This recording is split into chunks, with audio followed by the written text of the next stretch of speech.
Medina में रमजान की खुशियां फैल रही थीं। चारों ओर सहरी की तैयारियां हो रही थीं, लेकिन हजरत बीबी फातिमा रजी अल्लाह ताला अन्हा का घर शांत और निश्चल था।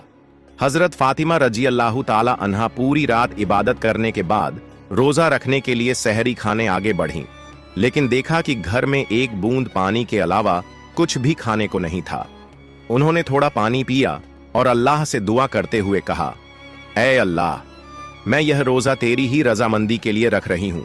अगर तू हमें तंगी भी देता है तो वह भी तेरी रहमत है।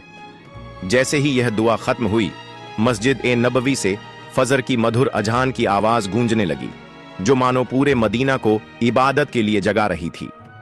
फजर की नमाज अदा हो चुकी थी। मदीना के आसमान में सूरज झांकने लगा था। कुछ सहाबा मस्जिद ए नबवी से बाहर निकल रहे थे और कुछ व्यापारी रोजी रोटी कमाने के लिए निकल पड़े थे।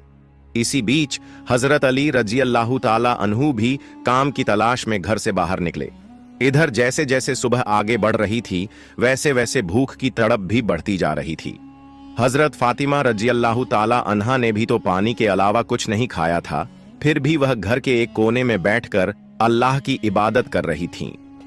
इसी समय छोटे हसन और हुसैन रजी अल्लाह ताला अन्हुमा धीरे धीरे अपनी मां फातिमा रजी अल्लाह ताला अन्हा के पास आए और मासूम आवाज में बोले, अम्मी जान, हमें बहुत भूख लगी है, हमें कुछ खाने को दो, अब तो भूख सहन नहीं हो रही। ये सुनकर हजरत फातिमा रजी अल्लाह ताला अन्हा की आंखों के कोनों में आंसू आ गए। दिल कराह उठा, लेकिन वह कुछ कह नहीं सकी। फिर भी अपने बच्चों के सामने मुस्कुराकर बोली, बेटा, ये दुनिया तो बस एक इम्तिहान है, थोड़ा सब्र करो, इंशाअल्लाह तुम्हारे अब्बा जान कुछ खाना लेकर आएंगे। ये सुनकर छोटे हसन और हुसैन रजी अल्लाह ताला अन्हुमा खुश होकर वहां से चले गए, लेकिन बेचैनी से इफ्तार का इंतजार कर रहे थे।